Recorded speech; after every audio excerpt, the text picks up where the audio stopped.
Hi guys, welcome back to the channel. Thanks so much for subscribing. That's brilliant. I really appreciate it. I'm here today with this little one. Thumbs up. Good job. Right, so I'm just going to start this today. Basically, I've got a load of bits and pieces that I'm about to put away in the loft. Um, so I thought I'd take you through essentially what you need to get used basically to get to stage two. Um, Stage one is fairly easy, simple process. Stage two is a few more parts that you need to bolt on just to make the power, um, and obviously get to stage two. If you want to go stage two and beyond, obviously, you guys are probably there anyway. I've reached stage two, and that's probably where I stick at the moment. Obviously, I'd love more power, but changing injectors, bolting on a brand new turbo, and so on, can start becoming quite expensive. So, yeah, I'm just going to take you through some of the parts, and you guys can see those. If you're new to the game and you're looking to basically get to a stage two process, you are going to need this, regardless whether it's an ST. If it's any car, you're going to need the following. So I'm just going to take you through that now.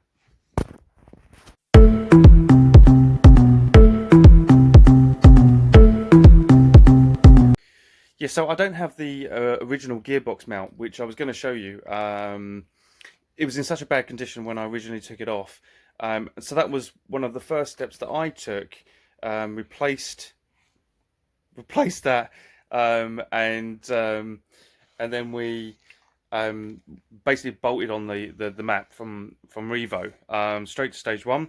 Nice and easy. You don't really need to do much at all to get to stage one. You just need to put on the map. Obviously, I'd probably advise doing the lower gearbox mount. Certainly, when you're putting more power through, you might get that knocking noise. They're never in the greatest condition anyway. On mine, it was one of the actual rubbers had actually split anyway. So we got that done straight away. So that was one of the first things, and that's about it. Once you bolted on, it doesn't have to be Revo. It could be any map. Straight at stage one, simple as you're gaining massive power gain straight away. Stage two, you need to move. You need to do something different. I'm just going to read some of the power basically gains that you're going to get. So you're going to go from essentially stage 1, 225 to about 260, 270. Torque gains from 236 as standard up to 301. So again, stage 1, great gain straight away. Stage 2, you're going to go from the 270 that you just gained on the stage 1 up to about 310, 320, which is pretty significant gains. I mean, that's massive. And torque would be from about 301 to 326. So again, obviously, once you've done stage one, you now need to start bolting on bits to get to stage two. So you need to do these bits first before you can actually put the stage two software on. So I'm going to show you those parts now. So one of the first things you are going to look to do is basically replace your downpipe. I've replaced this. I've got a Miltech one now. So that's the standard one that came off the car. Not in the greatest of conditions. And that is one of the next things you're going to need to do to go to stage two. Plus, you'll need to change your cat. You can do a couple of things. You can probably decat it, and also or put a sports cat on. Now what I've done is I've actually put a 200 cell sports cat on, rather than decatting it. The reason I've done that is because I don't have to mess around for the MOT purposes. Unless you've got a friend who does your MOT, you're going to have to bolt on your original cat, do your MOT, and then take off the off that and put the decat back on, which is a real hassle. So I actually went for a sports cat, but I got it on a great deal. Somebody was selling one. I picked it up for about 100 quid. So I've got a Mongoose 200 cell sports cat on the car, which is great, and the sound it makes is phenomenal with the downpipe. So that is probably about it for guys for the stage two. As long as you've got these power extra bits, you can gain the stage 2 map and move forward from there. A lot of people would obviously then move forward with an exhaust. Also,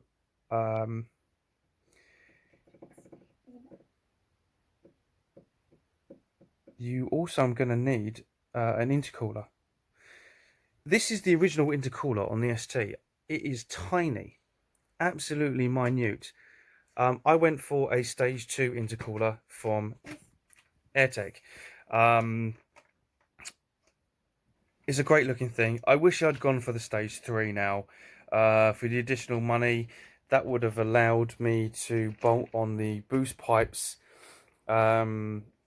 increased size boost pipes, which I can't do now because it's got the stage 2, which actually retains the original Ford smaller diameter on the pipes. So that's a little bit frustrating, but there you go. I mean, that is, if you've never seen the ST intercooler, check that out. It is tiny. And again, if you're gaining more power, you're going to gain more heat. And so an intercooler is going to keep everything cool. So you're going to need to get a new intercooler as well. I replaced my air filter. Now, when you're replacing the ST air filter, probably like most air filters, you are going to get a box of plastic. This is all the plastic parts that came off, essentially a small, which now replaces the air filter, with a couple of pipes and a cone. And this is what you get, a box of plastic. This is the original one, obviously we all know, sits in there, and you pull it out. I do have a brand new K&N air filter. If anybody is interested, still have the original ST air filter on their car. That is brand new. So if anybody's interested, send me a comment or send me an email. So yeah, once you've done the air filter, obviously this box full of parts, I just originally placed it with this cone from Ram Air. This is the BD Performance version or option that they sell, but I now changed this and gone to the Pro-Ram air filter, which you've seen on one of the videos, which I have to say now, I had a bit of trouble with it originally. I'm going to do a summary review on that shortly, but it's sounding pretty awesome. So we'll look at that another stage. With changing to the cone filter, and it ends up being on the right hand side of the car rather than in the center, which that was, and it fed air basically through this original part. So I've got the Airtech version, which the air filters through on this side now, so you can buy that as a separate part, and comes with a metal channel, if you like. It looks a bit like that, which channels the air into the cone from the front grille. You can see I've got the front grille out of the car today. I'm going to regloss this. I'm going to sand this down shortly. I'm going to try and get this done today actually. I'll do a separate video on that very shortly. I'm going to take the badge off, which I recently replaced from the original badge, which I have here. It was broken, so we put a new badge on. Got a gel overlay in red. I'm going to sand that down very shortly if the weather holds, and regloss that. There's a little bit of chipping. Last time I did it, I probably didn't leave it long enough, and when the heat got to it, it started to bubble slightly. So we're going to try and get that really smooth. Get that done today if the weather holds out. I'm going to show you a few other parts. These are what we got here. So this is the it's the MAF sensor. Was it the map? Not sure. One or the other. We placed that recently. To gain better sound through your air filter. Now everyone wants a great sounding. Obviously you can just bolt it straight on. It's going to give you that sound. These are a selection of recirc valves for the ST. The Turbo Smart and the Forge. I have this currently. I use this for 3 months. I've taken it off. it's I mean, it is pretty brand new. This is up for sale, guys. So again, if you're interested, send me a message, leave a comment. I'll come back to you with the price. Trying to get, I might as well get rid of that now. That's spare, and I changed it to a Turbo Smart. You could argue why, they both do the same thing. I had a friend's car that had a Turbo Smart on. I sounded slightly better at lower revs on the Turbo Smart. Without obviously a side-by-side actually comparison of sound, I can't actually show you that, but that's what I did anyway. I should have at that point bought the 50/50. I don't know why I didn't. I made that mistake. Purchased the just a standard resoak valve, put it on the car, and then realised my mistake that I should have really gone for the 50/50. Then I would have had a choice of both. I could have put just the standard one back if I didn't like the 50/50, or I had the standard one to obviously exchange, put back on as and when I chose. But there you go, that's what I did. So, but that will give you better sound. That will emphasize the sound within the charge pipe and give you a better sound. So that's definitely worth doing. The original ones are the diaphragms are quite prone to breaking. So when you're running bigger power, I definitely would recommend changing to a different resoak valve. I've also, what I've recently done is change the crossover pipe, the pipe from the turbo to crossover. This is the original Ford one. Actually sits like that, and then the crossover pipe comes on this side. This goes down to the turbo. I've changed that into a one-piece Pro Series. So that's definitely worth a shout. Again, that's going to give you added sound, and I haven't yet changed the crossover pipe to an aluminium version, which again I think is going to give you a better sound. So that's probably something I'll do in another video. So that's a bit about it, guys. I've done a couple of other bits. I've just got to put another bar in for a child seat. Boring, but got to be done. The Mark IIs don't come with anchor points in the car. If you've got one, you'll know, and you've got children, you need to get this done. So I've already got one in the car. About to take the second one to nursery, so I'm going to have 2 children in the car in the morning. I need to get that done shortly. And I also fitted some daylight running lights. I bought these from Philips.